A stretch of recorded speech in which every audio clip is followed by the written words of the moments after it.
Hello students, कैसे हैं आप सभी लोग। आशा करता हूँ अच्छे होंगे। आज एक छोटी सी प्रॉब्लम मेरे को एक किसी स्टूडेंट्स ने भेजी है, जिसके अंदर क्या है, ये आपके एक क्वेश्चन है कि एक तेल की बूंद पर 12 इलेक्ट्रॉनों के तुल्य आवेश है। यह 2.55 गुणा 10 की पावर 4 वोल्ट पर मीटर तीव्रता की, यानी विद्युत क्षेत्र की तीव्रता के ऊर्ध्व स्थिर विद्युत क्षेत्र में संतुलन अवस्था में बनी रहती है। यदि तेल का घनत्व ये है तो तेल बूंद का अर्धव्यास का मतलब आपसे क्या पूछना चाह रहा है, वो त्रिज्या पूछना चाह रहा है। तो इसको कैसे सॉल्व आउट करेंगे, ये आपका क्वेश्चन है। देखो, जैसे कि मान लो आपके पास में ये कोई तेल की बूंद है, इसमें 12 इलेक्ट्रॉनों के बराबर क्या है, आवेश है। अगर ये संतुलन अवस्था में है तो एक जगह स्थिर है तो इसके ऊपर एक तो बल नीचे की ओर लग रहा होगा और एक इसके अंदर जो है कौन सा बल है, आवेश के कारण जो बल है, कूलाम बल कह दो आप, ये कह सकते हो। विद्युत क्षेत्र के कारण जो लगने वाला बल है वो कितना लगेगा, QE लगेगा, और नीचे जो आप कह सकते हो mg। तो कुल मिला के आप कह सकते हो mg जो है वो इक्वल होगा किसके, QE के, यही होगा। अब यहाँ पे m द्रव्यमान नहीं दिया गया, घनत्व दिया गया है, तो आप क्या कर सकते हो, घनत्व को बदल सकते हो किसके रूप में, घनत्व को आप द्रव्यमान के रूप में या द्रव्यमान को घनत्व के रूप में, क्योंकि आपको पता है घनत्व जो होता है वो बराबर होता है द्रव्यमान बटे आयतन के। और ये एक बूंद है, गोलाकार मान के चल रहे हैं, अपने इसको एक गोला मान के चल रहे हैं, बूंद को बिल्कुल गोल मान लेते हैं। बूंद गोल बूंद है तो इसका जो आयतन होगा वो 4/3 पाई आर क्यूब होगा। यहाँ से m का मान निकालना चाहें तो आपके पास में m का जो मान आएगा वो क्या आएगा आपके पास में, m बराबर, यहाँ से आपके पास m बराबर आएगा रो 4/3 पाई आर क्यूब।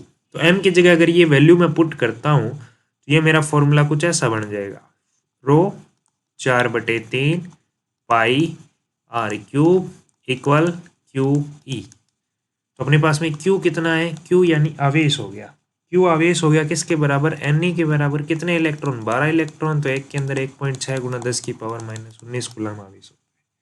ठीक है, वैल्यू पुट करो, तो वैल्यू पुट करेंगे तो यहाँ रो घनत्व कितना दिया गया आपको।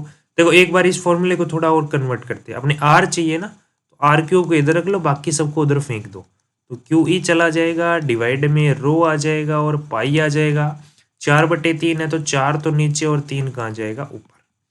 तो R बराबर आ जाएगा क्यूब रूट इसका QE3 है ना, और अपॉन में क्या आ जाएगा 4 पाई रो। वैल्यू पुट कर दो, इसमें वैल्यू पुट करोगे तो इसके अंदर वैल्यू पुट करते ही वैल्यू बनेगी आपकी, ये हो गया रूट क्यूब रूट, ठीक है, 3 आ गया। क्यू का मान कितना आएगा, 12 गुणा 1.6 गुणा 10 की पावर -19 इंटू में ई, विद्युत क्षेत्र कितना है 2.55 गुणा 10 की पावर 4, और डिवाइड करना है किससे, 4 गुणा 22/7 पाई का मान, या 3.14 भी रख सकते हो, वो आपकी चॉइस है। चलो अपने 3.14 रख लेते हैं, ठीक है, क्या रख लेते हैं 3.14, और गुणा में आ जाएगा रो, घनत्व कितना दिया है 1.26 गुणा 10 की पावर 3। अब इसको सॉल्व कर लो। जैसे ही आप इसको सॉल्व करोगे R की जो वैल्यू आएगी अप्रोक्सीमेट आपके पास में वैल्यू आ जाएगी 9.8, सॉरी नीचे आपको दिखाई नहीं दे रहा, मैं इधर लिख देता हूँ।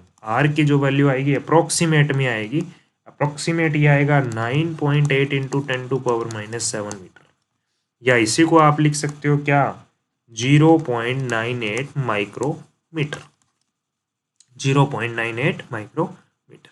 तो ये इसकी त्रिज्या आ जाएगी बूंद की। तो इस तरह से इस क्वेश्चन को क्या कर सकते हैं, सॉल्व। तो कैसा लगा, ये आपको समझ में आया या नहीं आया, कमेंट में जरूर बताएं। ऐसे और इंटरेस्टिंग क्वेश्चन आप सॉल्व करना चाहते हैं तो मेरे को कमेंट में भेज सकते हैं, और मैं उसका सॉल्यूशन आपको नेक्स्ट वीडियो में प्रोवाइड करवाऊंगा। धन्यवाद, मिलते हैं एक नई वीडियो में, तब तक के लिए bye bye, take care, thank you.